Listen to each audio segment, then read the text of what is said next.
But now we'll take a look back at everything that went on through that 24-hour race. We arrived at the Nürburgring. It was sunny when we got here on Thursday, but very, very quickly the clouds moved in, and that was the story of this weekend, the Nürburgring 24. We had 97 drivers that gathered to compete for the title of champion of the Nürburgring 24. You could see as the cars took off from their original positions, the mist, the rain. Little did the drivers know what was ahead. We knew the forecast was going to be for some rain. We didn't know quite how much, but it was the Ferrari who took the jump from the outside front row and led the field into the first set of corners. And the number 5 making contact on the way in with the number 3 who had eventually gone to second place. Just shows you how feisty those first laps were. The number 26 Ferrari really did start dropping down. That was Jonathan Hershey. The number 53 had a moment down at turn 1. This was Mauro Engel just going past the Ferrari. But look at how much was going on and how different the conditions are in every single shot. Frederick Verviche having a go, someone falling asleep. There's a Ferrari off, there's a BMW off, there's a Lamborghini as well that of course broke down after just a couple of hours. If you hadn't seen that car, it was on form early on. The number 2 there, the number 26 Ferrari as well. Again, it was just a shame that Ferrari dropped down. There is the Lamborghini Shoegate, which took place in the pit lane. He ran over one of the pit members' shoes. It was attached to his foot when he ran over it, so he got his foot out there. There's an Astra trying to drift, but it's a front-wheel drive car, so it doesn't do it very well.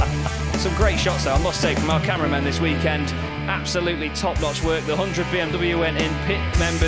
Crew members not happy, saying, well, what the heck am I going to do with this now? It's second-hand. There's the number 18 Porsche having its own moment. Damage to the front of one of the 330s. There's plenty going on all over the place. It's hard to keep up. There really was so much damage, so many cars losing it as the track conditions went downhill. Everybody kept their masks on, social distancing all the way. There was a lot of oil, a lot of debris all around the circuit. The number 1 car was one that was shedding it.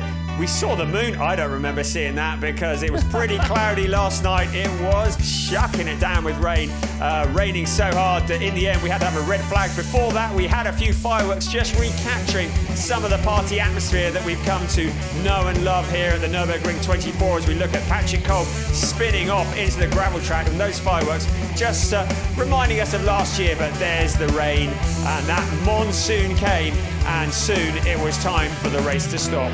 This was the contact between Marcello and, it was Maximilian Goetz, Marcello, with the Porsche, and then, not long after, Marcello, who really was on a march, as we were saying, was caught up in his own little moment, I'm afraid, as we got into the night and the rain got even heavier.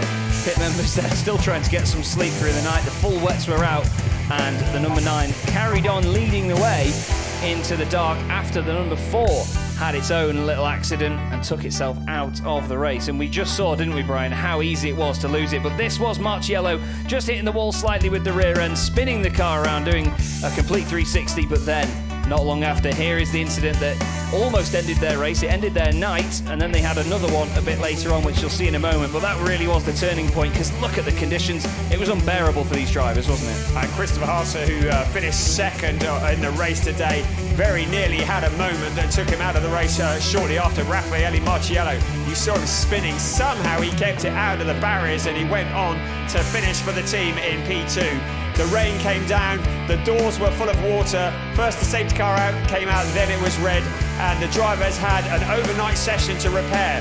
This morning, the marshals were back out bright and early. We're all a bit bleary-eyed. We've all only had a couple of hours sleep, but we were ready for another day of racing here on this Sunday at the Nürburgring. You can see how nervous people were. And looking on from Nicky Schell, this was some action where Nicky Schell made contact with one of the Porsches, if I remember rightly, and the Porsche going off into the barrier. Yeah, it broke the front left suspension in one of the KCMG cars, and that was the end of their day.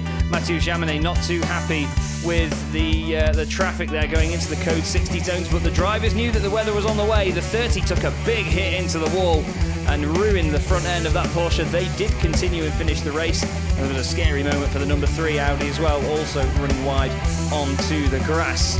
But there was so much going on all the way up and down the order. Peter Dumbrek here just catching the spin of the number 62 Porsche right in front of him. Good avoidance there to get on the brakes.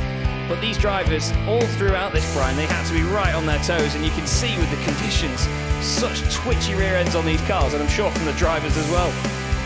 Absolutely. When you see Augusta Farfus narrowly avoiding such big contact with the wall, the drivers really were on their toes because the track was slippery, it was dry, it was wet, it was dry. We didn't know what tyres to run, and there you can see the number 99 BMW, saw how wet it was, and there is Chaz's favourite car of the day, the 704.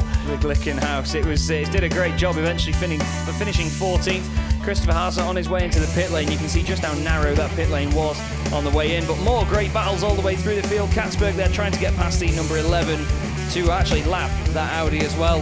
And there was the moment where the BMW went through and took the lead of the race, and that's when the crew knew that it was pretty much done and dusted. The three got away, tried to chase after him, but Christopher Haase just could not quite manage it, could he, Brian? And you can see the Audi Sport team looking very frustrated. They knew that that pit call was possibly going to lose them this race.